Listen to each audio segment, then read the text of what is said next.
37ನೇ ರಸ್ತೆ ಸುರಕ್ಷತಾ ಮಾಸ 2026 ಜನವರಿ 1ರಿಂದ 31 ಜನವರಿ 2026 ಇದರಲ್ಲಿ ನಾವು ಎಂಟೈರ್ ಮಂತು ಜನವರಿ ಫುಲ್ ತಿಂಗಳು ಡೈಲಿ ಒಂದೊಂದು ಕಾರ್ಯಕ್ರಮ ಮಾಡ್ತಾ ಇದ್ದೀವಿ.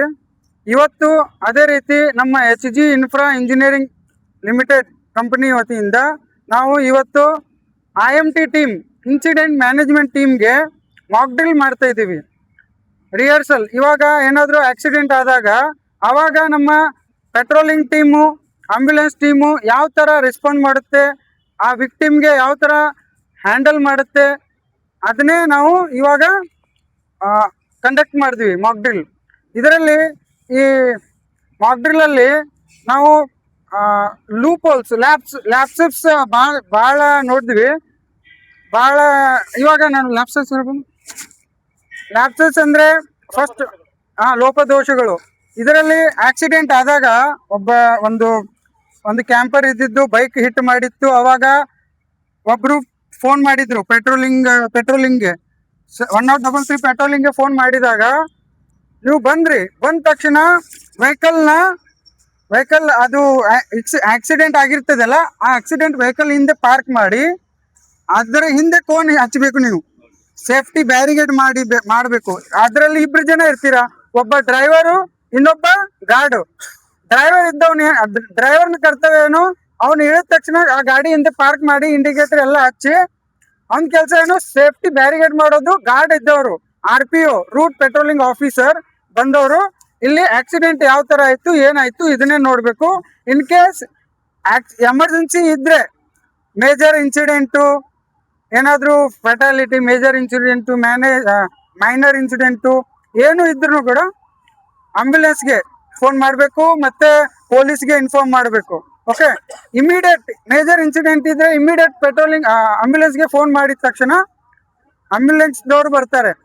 ಅವರು ಆಂಬ್ಯುಲೆನ್ಸ್ದವರು ಮುಂದೆ ಬಂದು ಆ ಇನ್ಸಿಡೆಂಟ್ ಮುಂದೆ ಬರ್ತಾರೆ. ಆವಾಗ ಪೆಟ್ರೋಲಿಂಗ್ದವ್ರದ್ದು ಜವಾಬ್ದಾರಿ ಮುಂದೆ ಬ್ಯಾರಿಗೇಡ್ ಅದನ್ನು ಕೂಡ ನೀವೇ ಮಾಡಬೇಕು. ಓಕೆ, ಪೆಟ್ರೋಲಿಂಗ್ ಡ್ರೈವರ್ ಇಲ್ಲಿ ಇನ್ಸಿಡೆಂಟ್ ಸ್ಪಾಟಲ್ಲಿ ಇರಬಾರ್ದು. ಅವ್ರದ್ದು ಕೆಲಸ ಹಿಂದೆ ಟ್ರಾಫಿಕ್ ಕಂಟ್ರೋಲ್ ಮಾಡೋದು. ನಿಮ್ಮ ಗಾಡಿಯಲ್ಲಿ ಯಾವತ್ತು ಕೂಡ ಫ್ಲಾಗ್ ಇರಬೇಕು, ಒಂದು board, accident ahead, breakdown vehicle ahead. Okay, ಈ ಥರ go slow accident ahead, go slow breakdown vehicle ahead ಅಂತ ಬೋರ್ಡ್ಸ್ ಇರಬೇಕು 2.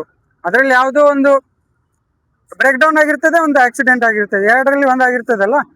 ಅದೇ ನೀವು ಒಬ್ಬ ಡ್ರೈವರ್ ಇದ್ದವನು ಇದು ಮಾಡಬೇಕು ಫ್ಲಾಗಿಂಗ್. ಮಿಕ್ಕಿದವರು ನೀವು ಬಂದ ತಕ್ಷಣ ಪ್ಯಾರಾಮೆಡಿಕಲ್ ಸ್ಟಾಫ್ ಇಳಿತಾರೆ.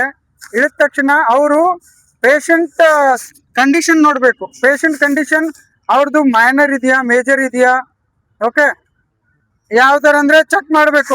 ರೆಸ್ಪಾನ್ಸ್ ಮಾಡ್ತಾ ಇದ್ದಾರೋ ಇಲ್ಲೋ. ಇವಾಗ ನೀವು ಸ್ಟಾರ್ಟಿಂಗ್ ಮಾಡಿದ್ರಿ, ಇಲ್ಲಿ ಚೆಕ್ ಮಾಡಿದ್ರಿ, ಎಲ್ಲ ಚೆಕ್ ಮಾಡಿದ್ರಿ. ನೀವು ಹೇಳಿದ ತಕ್ಷಣ ಏನೋ ಅಂದ್ರಲ್ಲ, ಅವ್ನು ಮಾತಾಡ್ದ, ಅವ್ನು ರೆಸ್ಪಾನ್ಸ್ ಮಾಡ್ದ, ನೀವು ಇಮಿಡಿಯೇಟ್ ತೊಗೊಂಡು ಹೋದ್ವಿ. ಓಕೆ, ಇನ್ ಕೇಸ್ ರೆಸ್ಪಾನ್ಸ್ ಮಾಡಲಿಲ್ಲ ಅಂದರೆ ಅವಾಗ ಏನು ಮಾಡ್ತೀರಾ? ಅವಾಗ ಏನು ಮಾಡ್ತೀರಾ? ಅವ್ನಿಗೆ ABC ಚೆಕ್ ಮಾಡ್ತೀವಿ, ಯಾರು ಬ್ರೀಥಿಂಗ್ ಅಂಡ್ ಸರ್ಕ್ಯುಲೇಷನ್ ಅವ್ನು ಕರೆಕ್ಟ್ ಇರ್ತಾರೆ. ಆಮೇಲೆ ಅನ್ಕಾನ್ಸಿಯಸ್ ಆದಾದ್ಮೇಲೆ ಅವ್ನಿಗೆ CPR ಮಾಡ್ತೀರಿ. ಯಾವತ್ತಕ್ಕ 30:2 ಇನ್ನು 30 ಸತಿ ಮಾಡ್ತೀವಿ. ಅದು ರೆಸ್ಪಾನ್ಸ್ ಆಗಲ್ಲ, ಬೇಗ ಆಂಬ್ಯುಲೆನ್ಸಿಗೆ ಕರ್ಕೊಂಡು ಹೋಗಿ ಒಳ್ಳೆ ಹಾಸ್ಪಿಟಲ್ಗೆ ಅವ್ನಿಗೆ ಬಿಡ್ತೀವಿ. ಕಾರ್ಡಿಯಕ್ ಡಾಕ್ಟರ್ ಯಾರು ಹಾಸ್ಪಿಟಲ್ಗೆ ಇರ್ತಾರೆ ನಿಯರೆಸ್ಟು, ಅಲ್ಲಿ ಹೋಗಿ ಅವ್ನಿಗೆ ಬಿಟ್ಟು ಬರ್ತೀವಿ. ಓಕೆ, ಇನ್ ಕೇಸ್ ಎಲ್ಲ ಫ್ರ್ಯಾಕ್ಚರ್ ಆಗಿರ್ತದೆ, ಬಾಡಿ ಎಲ್ಲ ಫ್ರ್ಯಾಕ್ಚರ್ ಆಗಿರ್ತದೆ, ಆವಾಗ ನೀವು ಅವ್ರನ್ನ ಇವಾಗ ನೀವು ಸ್ಟ್ರೆಚರ್ ಮೇಲೆ ಇದು ಆಗ್ತಾ ಇದ್ರಲ್ಲ, ಶಿಫ್ಟ್ ಮಾಡ್ತಾ ಇದ್ರ. ಫಸ್ಟು ಸ್ಟ್ರೆಚರ್ ಆದಮೇಲೆ ಒಂದು ಅದೇನು ಟೇಬಲ್, ಅದು ಸ್ಟ್ರೆಚರ್ ಮೇಲೆ ಹಾಕುವಾಗ ಯಾವ ಥರ ವಿಕ್ಟಿಮ್ ಹ್ಯಾಂಡಲ್ ಮಾಡ್ತೀರಿ? ಮೇಜರ್ ಡ್ಯಾಮೇಜ್, ಮೇಜರ್ ಫ್ರ್ಯಾಕ್ಚರ್ ಆದಾಗ ಅಕಸ್ಮಾತ್ ಅವ್ನಿಗೆ ಕಾಲ್ ಫ್ರ್ಯಾಕ್ಚರ್ ಆಗಿ ನಾವು ಪೈಡ್ ಹಾಕಿ ಅವ್ನಿಗೆ ಸರಿಯಾಗಿ ಬ್ಯಾಂಡೇಜ್ ಮಾಡ್ತೀವಿ.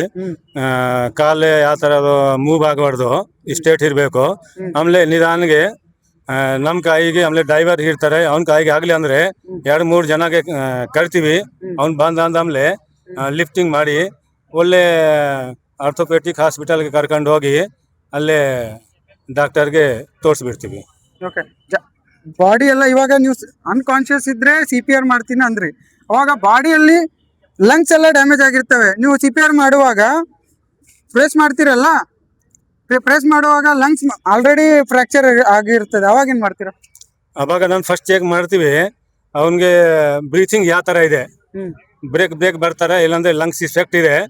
ಆ ಟೈಮ್ಗೆ ನಾನು CPR ಮಾಡಂಗಿಲ್ಲ, ಅಷ್ಟು ಬೇಗ ಆಗ್ತಾರೆ, ನಾವು ಹಾಸ್ಪಿಟಲ್ಗೆ ಕರ್ಕೊಂಡು ಹೋಗ್ತೀವಿ. ಸಿ ಪಿ ಆರ್ ಮಾಡೋ ಮುಂಚೆ ನೀವು ಏನು ಫಸ್ಟ್ ಚೆಕ್ ಮಾಡ್ಬೇಕು? ಸಿ ಪಿ ಆರ್ ಇವಾಗ ಪೇಷಂಟ್ ಬಿದ್ದಿದ್ದಾರೆ, ಅವ್ರು ಅನ್ಕಾನ್ಶಿಯಸ್ ಇದ್ದಾರೆ, ನೀವು ಯಾವ ಯಾವ ಥರ ಅವ್ರಿಗೆ ಫಸ್ಟ್ ಏಡ್ ಮಾಡ್ತೀರಾ? ಫಸ್ಟ್ ಅವನ ಹತ್ರ ಬಂದು ನೋಜ್ ಹತ್ರ ಬ್ರೀತಿಂಗ್ ನೋಡ್ತೀವಿ. ಹ್ಮ್ ಆಮೇಲೆ ಗರ್ದನ್ ಹತ್ರ ಒಂದ್ಸತಿ ಚೆಕ್ ಮಾಡಿ ಹ್ಮ್ ಏನ್ ರೆಸ್ಪಾನ್ಸ್ ಮಾಡ್ತಾ ಇಲ್ಲ ಅಂದ್ರೆ ಹ್ಮ್ ಅವನಿಗೆ ಸ್ವಲ್ಪ ಒಂದೆರಡು ಸತಿ ಹ್ಮ್ ಚೆಕ್ ಮಾಡ್ತೀವಿ, ಯಾವ ಥರ ಪ್ರೆಸ್ ಮಾಡ್ತೀರಾ? ಪ್ರೆಸ್ ಮಾಡ್ತೀವಿ. ಹಾ ಆಮೇಲೆ ಫಸ್ಟ್ ಶೋಲ್ಡರ್ಗೆ ಹ್ಮ್ ಅವನಿಗೆ ಹೇಳ್ತೀವಿ. ಹ್ಮ್ ಅವ್ನ ರೆಸ್ಪಾನ್ಸ್ ತಂದಿಲ್ಲ ಅಂದ್ರೆ ಸ್ವಲ್ಪ ಒಂದೆರಡು ಸತಿ CPR ಮಾಡಕ್ಕೆ ಟ್ರೈ ಮಾಡ್ತೀವಿ. ಹ್ಮ್. ಆಗಿಲ್ಲ ಅಂದ್ರೆ ಅಷ್ಟು ಬೇಗ ಅಲ್ಲೇ ಲೇಟ್ ಮಾಡಬಾರ್ದು, ಅಲ್ಲೇ ಬೇಗ ಹೋಗಿ ಒಳ್ಳೆ ಹಾಸ್ಪಿಟಲ್ಗೆ ಬಿಡ್ತೀವಿ. Okay, thank you. ಇವಾಗ ನಾವು ಆಕ್ಸಿಡೆಂಟ್ ಆದಾಗ ನೀವು ಇಲ್ಲಿ ನೆಲಮಂಗಲ ಟು ತುಮಕೂರು ತನಕ ಹಿಂಗೆ ಮಾಡ್ತಾ ಇದ್ದೀರಾ, ಇಮ್ಮಿಡಿಯೇಟ್ ಆ್ಯಕ್ಷನ್ನು ಎಲ್ಲ ಪ್ರಾಪರ್ ಆಗಿ ಮಾಡ್ತಾ ಇದ್ದೀರಾ. ಓಕೆ, ಅಪ್ರಿಷಿಯೇಟು ಕೂಡ ಬರ್ತಾ ಇದೆ ರೋಡ್ಸ್ NHAI ಇಂದ.